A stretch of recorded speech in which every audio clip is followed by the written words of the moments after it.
আউযুবিল্লাহি মিনাশ শাইতানির রাজিম বিসমিল্লাহির রহমানির রহিম। শুধু জানাচ্ছি প্রীতি ও শুভেচ্ছা ও একটি হৃদয় বিদারক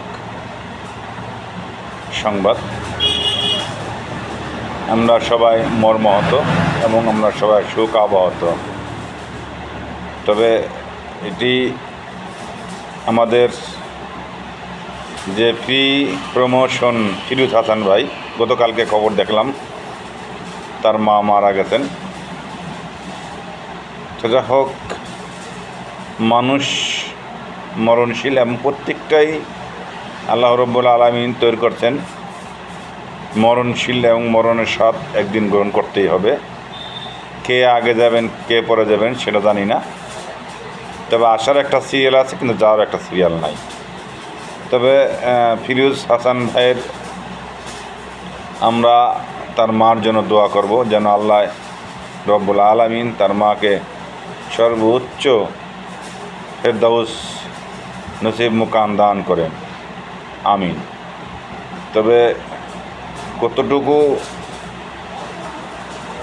কাজ করছেন সেটা জানি না, সেটা একমাত্র আল্লাহ রব্বুল আলামিন ভালো জানেন। এবং ফিরোজ হাসান ভাইয়ের যে ওনার আগে যে খবরাখবর দেখছি এবং যে ডক্টর মিজানুর রহমান আজাহারি সাহেব উনি বলছেন, তাতে প্রমাণিত হয় যে অত্যাধিক একজন ভালো মানুষ এবং তার পরিবার খুব শান্ত এবং সুষ্ঠু এবং মেধা এবং একজন ইসলামিক মাইন্ডের পরিবার বোঝা যায়। যা হোক, সবাইকে একদিন যেতে হবে। তবে আমরা আশা করি আল্লাহ রাব্বুল আলামিন যেন ওনাকে এই সুখ কাটিয়ে ওঠার জন্য, ধৈর্য ধারণ করার জন্য আল্লাহ রাব্বুল আলামিন যেন ওনাকে বুঝ এবং শক্তি এবং ধৈর্য ধরার মতো ক্ষমতা আল্লাহ রাব্বুল আলামিন ওনাকে দেন। এই জন্য আমরা সবাই বলতে পারি আমিন।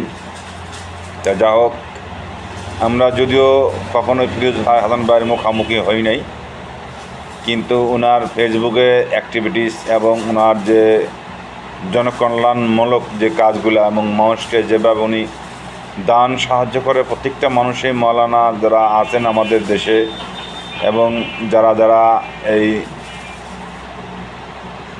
আলেম সমাজ, প্রত্যেকটা লোকেই এই ফিরোজ হাসান ভাইয়ের জন্য দোয়া করছেন এবং দেখছি, এবং তার পরিবারের জন্য সবার জন্য দোয়া করছেন। আমরাও তার পরিবারের জন্য দোয়া করি এবং আল্লাহ রাব্বুল আলামিন যেন তাকে এই ধৈর্য ধারণ করার মতো শক্তি দেন আল্লাহ। তবে ওনার সাথে কখনো দেখা হয় নাই, তবে জানি না বেঁচে থাকলে কোনদিন দেখা হবে কি না সেটাও জানি না, সেটা আল্লাহ রাব্বুল আলামিন ভালো জানেন। যদি আল্লাহ হায়াতে কখনো বাঁচায় রাখে, যদি কখনো সুযোগ পাই, ইনশাল্লাহ কুমিল্লা গেলে ওর সাথে দেখা করার সুযোগ যদি পাই, ইনশাল্লাহ দেখা করব, যদি আল্লাহ কখনো সুযোগ দেন। তো জানি না সেই সুযোগ আল্লাহ দিবেন কি না, সেটা আল্লাহ রাব্বুল আলামিন ভালো জানেন।